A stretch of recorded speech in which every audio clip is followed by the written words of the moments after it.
Over to Dani and Lauren, who are going to give us some quick news updates. So what do you guys have for us today?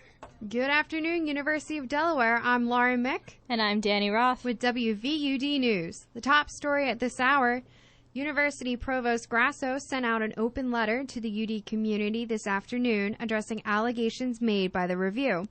Grasso claims the review misrepresented administrative actions and made factual errors in their report on sexual assault accusations surrounding a UD professor.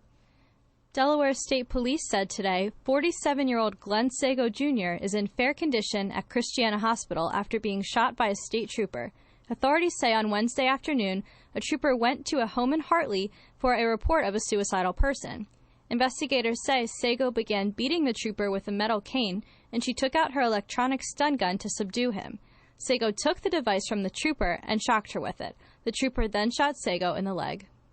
Firefly Music Festival, held annually in Dover, Delaware, is hoping to get a boost from a major promoter in the industry. The founders of Firefly have teamed up with Golden Voice, the group that created the Coachella Valley Music and Arts Festival.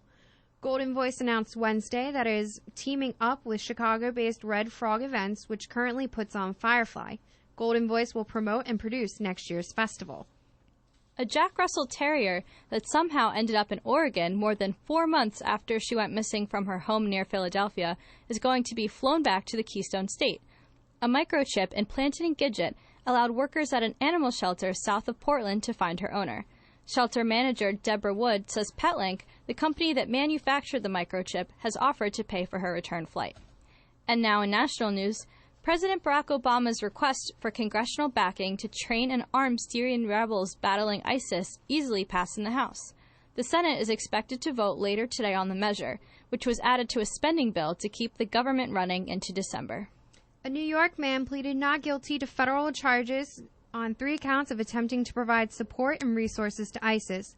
Mufid Elfgi was arrested earlier this year after authorities say he bought weapons as part of a plan to kill members of the U.S. Armed Forces returning from war, as well as Shiites in the Rochester, New York area. President Obama will announce $46 million in new security assistance for the Ukrainian military, including equipment to detect incoming artillery fire. Ukrainian President Petro Poroshenko met with Obama this morning, sending a clear message to Russian President Vladimir Putin about Western support for Ukraine. The security aid package includes counter-mortar radar, vehicles and patrol boats, body armor, and heavy engineering equipment. Scottish voters head to the polls today to decide the future of their country's union with England, which has lasted for 307 years. Multiple polling outlets indicate it will be a close election. A yes vote would trigger 18 months of negotiations between Scottish leaders and London-based politicians on how the two countries would separate their institutions. It's still not clear what currency Scotland would use or what its status would be in the European Union and NATO. In sticking with the UK, Prince William will replace his wife Kate on this weekend's official visit to Malta because the pregnant Duchess of Cambridge is still suffering from acute morning sickness. Palace officials said today the decision to cancel what would have been Kate's first official solo voyage overseas was made in consultation with her doctors. And now in sports, UD junior Joe Dupree earned his second award as the Eastern College Athletic Conference Co-Player of the Week. The English midfielder tallied 2 game-winning goals last week as the Blue Hens improved their record to 6-0 to match the best start in program history.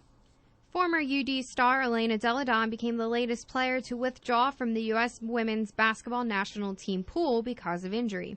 The Chicago Sky player was restricted in the WNBA Finals by a bad back, and it was announced today that she will not be able to join the team for the World Championship at the end of the month.